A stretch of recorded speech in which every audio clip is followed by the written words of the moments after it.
Okay so when suit के minor arcana के van suit का 7th card that is 7 of vents. अब हम देखते हैं यहाँ पे 7 वैन पे 1 2 3 4 5 6 7 वैंस है। अगर हम कार्ड को देखें तो एनवायरनमेंट तो ठीक है, काम है। प्रॉब्लम क्या है कि बहुत ऐसा लग रहा है कि सिचुएशन इतनी आपके फेवर में नहीं है। जो पर्सन है उसके फेवर में सिचुएशन नहीं है, इज़ रेडी टू फाइट। ठीक है, अब हम ज़्यादा समझते हैं कार्ड को। एक क्लिफ पे खड़ा है ये पर्सन, क्या है, क्लिफ पे खड़ा है और ऐसा है कि जैसे स्ट्रगलिंग है। इसके वार्डरोब भी देखे तो कोई स्ट्रगलिंग फेस चल रहा है इसका। ठीक है, कोई वो बहुत ग्लोरियस फेस नहीं है, बहुत लग्जरी वाला फेस नहीं, स्ट्रगलिंग फेस चल रहा है। बट रेड कलर ये सब दिखा रहा है कि हाँ is ready to take action. Again हम देखते हैं इसका अगर हम एक्सप्रेशन में देखते हैं तो कहते हैं ना, गिव अप नहीं करना मुझे, मैं वही करूँगा जो मेरा मन है, मैं गिव अप नहीं करूँगा और मुझे जो लगता है सही वही उसके लिए। और अगर कोई मेरे बीच में आएगा, ठीक है, कैसे कि अगर कोई मेरे बीच में आएगा तो मैं लड़ूंगा, ठीक है, लेकिन जो मैं करना चाहता हूँ वो तो मैं करूँगा ही। उसी तरह से उसने एक वॉन्ड भी लिया हुआ हाथ में जिससे वो प्रोटेक्ट कर रहा है। ठीक है, प्रोटेक्ट क्या कर रहा है, खुद के बिलीव्स को, खुद के स्टैंड को। ठीक है, और सामने आने वाले अपोजिशन को, अपोजिशन किसी भी फेस में हो सकते हैं। Will talk about that. अब हम देखते हैं यहाँ पे 6 वॉन्ड्स है, लेकिन ये वॉन्ड्स के सेम साइज के नहीं है, अलग अलग साइजेस के हैं। तो क्या है, प्रॉब्लम्स कोई एक जैसे नहीं है, अलग अलग तरह की प्रॉब्लम्स को वो फेस करेगा, लेकिन वो गिव अप नहीं करेगा, वो किसी की बातों में नहीं आने वाला, वो वही करेगा जो उसका है। अगर हम देखें तो नेगेटिव एस्पेक्ट भी हो सकता है कि वो बहुत जिद्दी है। 7 नंबर है, 7 कार्ड्स कहीं ना कहीं स्टबर्ननेस को शो तो करता ही है। ठीक है, और क्या है कि कहीं ना कहीं जिद्दी भी है, बात मानने को तैयार है, नहीं हमेशा अपनी बात पे अड़ा हुआ है। लेकिन अगर हम उसको दूसरे एस्पेक्ट से देखें तो इसका मतलब ये भी है कि वो स्ट्रगल से डरता नहीं है। उसको पता है लाइफ में स्ट्रगल तो आएंगे, लोग तो उसको रोकेंगे ही, चैलेंजेस तो आएंगे, बट वो हमेशा तैयार है लड़ने के लिए।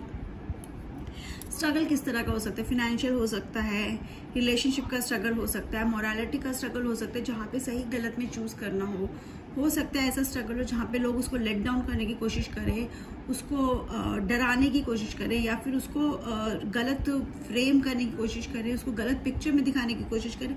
बहुत सारे तरह के स्ट्रगल हो सकते हैं, चैलेंजेस हो सकते हैं, but he is ready to fight. But वो वही करेगा जो उसको सही लगता है। पहले हम नेगेटिव एस्पेक्ट को थोड़ा सा समझ लेते हैं। नेगेटिव एस्पेक्ट क्या हो सकता है, नेगेटिव एस्पेक्ट कि पर्सन बहुत ज़्यादा स्टबर्न है।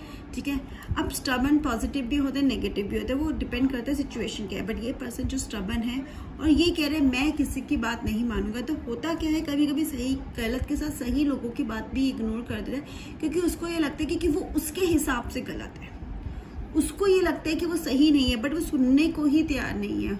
वो वही करेगा जो वो उसके मन में आए, बिकॉज उसने अपना मन बना लिया है, वो अपना मन नहीं बदलेगा। ठीक है, पॉजिटिव एस्पेक्ट इसका ये अगेन स्टबर्ननेस है, बट स्टबर्ननेस किसके लिए है, अपनी सक्सेस के लिए है, जो करना चाहता हूँ उसके लिए। और ये जो है ना, ये कुछ ऐसा नहीं है कि जिसको पॉजिटिव इन्फ्लुएंस करेगी, वो है जो उसको रोक रहे हैं आगे बढ़ने से, और बोल रहे हैं कि जितना कुछ भी हो जाए, चाहे जितना मर्जी डरा लो, जितने मर्जी कोशिश कर लो, बट मैं नहीं डरूंगा, मैं आगे बढ़ूंगा। उसको हम अलग अलग एस्पेक्ट में समझते हैं किस कार्ड को। लेट्स से अगर हम ग्राउंड में देखेंगे ना तो स्मूथ नहीं है, मतलब इसका कोई स्मूथ, खुद का कुछ भी स्मूथ नहीं चल रहा है। हो सकता है कार्ड जब रीडिंग में आए तो आपकी लाइफ में थोड़ी डिफिकल्टीज चल रही हो, जिसमें आपको अपना स्टैंड लेना, और आपको अगर उस डिफिकल्टी से बाहर आना तो स्टैंड लेके फॉर्म रह के आप जिससे उस डिफिकल्टी से बाहर आ सकते हैं।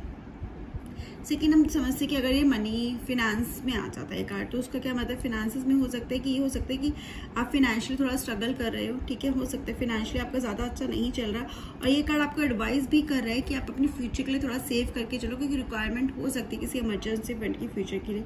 और कार्ड आपको बता रहा है कि आप जो कर रहे हो ना उस पर फर्म रहो। हो सकता है लोग आपको रोक रहे हैं, हो सकता है लोग आपके बीच में प्रॉब्लम बन रहे हैं, बट अगर आप फर्म रहोगे, जो आपको ठीक लगता है आप वो करते रहोगे, तो आपको सक्सेस मिलेगी। आपको बस स्टबर्न रहना है, आपको फॉर्म रहना है, आपको गिव अप नहीं करना, आपको चैलेंजेस को फेस करना है।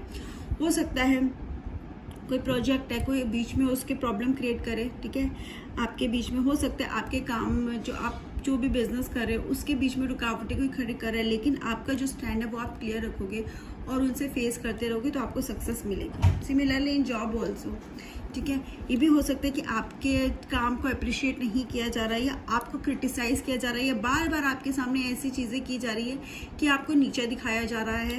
लेकिन आपको क्या करना है, आपका जो काम है आपको वो करते रहना है, और अगर कोई सामने है तो उसको भी बताना है कि जो आप कर रहे हो वो सही है। दबना नहीं है किसी से, किसी की गलत बात ना नहीं माननी। अगर आपको कभी लगता है ना कोई कह रहा है ये कर लो, लेकिन आपको अंदर से फीलिंग आ रही है कि ये करना सही नहीं है, तो आपको एकदम से ना नो बोलना है, सोचना नहीं है 2 बार, जस्ट से नो। कहते ना firm ground, take your decision, take your ground, stay on your ground, firm on your stand. आपको उसमें बहुत जल्दी वो आपको मिलेगा, रिजल्ट भी मिलेगा और आपको सक्सेस भी मिलेगी, लोग आपकी बात भी सुनेंगे। लेकिन राइट नाउ क्या, राइट नाउ स्ट्रगल है। अगर ये कार्ड रीडिंग में आ रहा था वो स्ट्रगल दिखा रहा है और आपको अपने स्टैंड को संभाल के रखना है, फर्म रहना है, मतलब उस पर खड़े रहना है, तभी आपको आगे सक्सेस भी मिलेगी। वरना फिर आपको करना वही पड़ेगा जो दूसरे कहेंगे, तो दूसरों के हिसाब से ना चलेगा, क्योंकि आगे सक्सेस चाहिए तो अपने दम पे लेनी है, राइट। और अगर रिलेशनशिप में भी कार्ड है तो हो सकता है कि जो शायद आपका पार्टनर वो इतनी रिस्पेक्ट नहीं कर रहा है आपके ओपिनियन को, आपके जो भी आपके डिजायर्स है उसको इतना वैल्यू नहीं करता है, ठीक है। लेकिन वहाँ पे भी आपको जो सही है उसके खड़े रहना। और ये भी हो सकता है कि आप थोड़ा स्टबर्न हो, आप सामने वाले को नहीं समझ रहे हो, तो वहाँ पे आपको अंडरस्टैंडिंग की ज़रूरत है, क्लियरली बात करने की ज़रूरत है। इतना स्टबर्न नहीं होने की रिलेशनशिप में प्रॉब्लम आ जाए, लेकिन अगर कुछ गलत है उसके लिए स्टैंड ज़रूर लेना है। और ये भी दिखाता है कि हो सकता है फैमिली अग्री नहीं कर रही है, ये कार्ड रीडिंग में आया तो उसमें आपको फर्म रहना है, ठीक है। आपको गिव अप नहीं करना है, ये नहीं बोलना कि अगर फैमिली नहीं मान रही है या कुछ प्रॉब्लम आ गई तो हम छोड़ दे, नहीं। ये कार्ड आपको एडवाइस कर रहा है कि स्टैंड, टेक योर स्टैंड, ठीक है, फर्म रहो, प्रॉब्लम्स जो आ रही है उनको फेस करो, सक्सेस बाद में आपको ज़रूर मिलेगी। लेकिन अभी राइट नाउ आपको स्टैंड लेना है, आपको डिसाइड करना है कब हो किस तरफ। आप में वो ये कि ना टेस्ट भी होता है ना, वो टेस्टिंग पीरियड है, आप में उतना करेज है भी कि आप वो ये चैलेंजेस फेस कर पाओगे। अगर चैलेंजेस फेस कर पाओगे तभी तो आप आगे बढ़ पाओगे, अगर आप इनको क्रॉस करोगे तभी तो सक्सेस आपको मिलेगी। तो टेस्टिंग पीरियड भी है आपका रिलेशनशिप में। हाँ, लेकिन एक चीज़ ज़रूर है, अगर ये कार्ड आ रहा है और पर्सन की पर्सनालिटी के बारे में पूछे तो हो सकता है पर्सन इतना अंडरस्टैंडिंग ना हो, थोड़ा स्टबर्न हो, अपनी बात ही मनवा दो या आपकी बात सुनने को तैयार हो। वहाँ पे आपको कोशिश करने पर्सन मान जाए, नहीं मान जाए पर रेडी हो तो यू आप can walk out of the relationship also, क्योंकि वो पर्सन शायद चेंज होने वालों में से नहीं है। और अगर हम बात करते हैं कि कार्ड पॉजिटिव नेगेटिव है तो डिपेंड करता है सिचुएशन में। अगर क्वेश्चन ये है कि आपको क्या करना चाहिए, आपको स्टैंड लेना चाहिए, वहाँ पे इन वे कार्ड गाइडेंस का कार्ड ज़्यादा है पॉजिटिव नेगेटिव से ज़्यादा। और येस नो में अगर स्टैंड लेने की बात होती है कार्ड येस है, लेकिन अगर ये पूछ रहे कि क्या ये मेरा काम आसानी से हो जाएगा तो नो है, क्योंकि आपको लड़ना पड़ेगा, चैलेंजेस फेस करने पड़ेंगे, काम आसानी से नहीं होगा। प्रमोशन मिल जाएगा, बोलना पड़ेगा, ठीक है, बात करनी पड़ेगी, अपना स्टैंड लेना पड़ेगा, तब मिलेगा।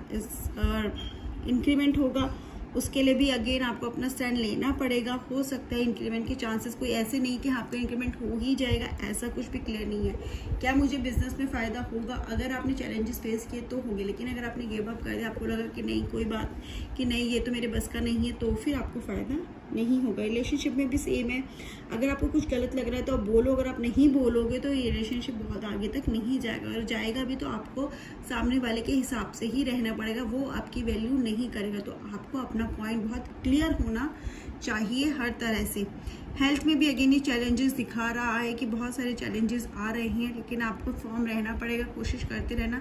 टाइम लगेगा रिकवरी में, बट रिकवरी तो होगी। जितने भी आ रहे हैं आपको फेस तो करना पड़ेगा। आप हो सकता है कुछ कोशिश करो बट रिजल्ट उतना नहीं मिल रहा, मिलेगा, टाइम लगेगा। लेकिन ऑल इन ऑल ठीक है, कार्ड आपको एक ही बात बार बार बोल रहा है, take care stand, face the challenges.